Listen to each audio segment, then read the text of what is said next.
Vaccinations save lives. All school-aged children should be vaccinated prior to the start of their education. Along with children being vaccinated, adults should continue to get the appropriate vaccinations and boosters after leaving the education system to prevent the spread of illnesses. Children should be vaccinated because it protects all children and even adults from the spread of colds and diseases that could possibly reach epidemic levels if a large amount of people stop vaccinating the children and getting vaccinated themselves. Diseases that could have been vaccinated against haven't been completely eradicated. There was a TB outbreak in the US. Doctors and nurses still must get the booster. Just because it doesn't seem to be a large outbreak of some haven't been heard of in the US for a long time doesn't mean that there couldn't be an outbreak. It was just reported that Penn State main campus has a student hospitalized for meningitis. This can be a life-threatening if not treated soon enough.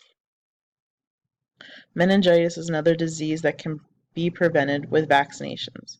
People need to be made aware that diseases are out there and that they can be prevented with vaccinations. According to the CDC, all vaccines carry a risk of a life-threatening allergic reaction in about 1 per million children. 1 death out of a million children seems like a great odd. Yes, that one child that dies is a tragedy, but a million children saved is a miracle. The Center for Disease Control estimates that 732,000 American children have been saved from death, and 322 million cases of childhood illnesses were prevented between 1994 and 2014 due to vaccinations.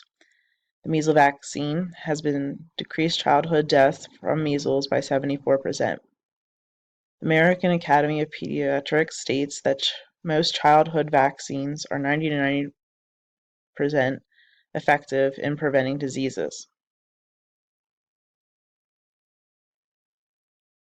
The greater amount of people that are immunized, the better off people would be. This is called herd immunity.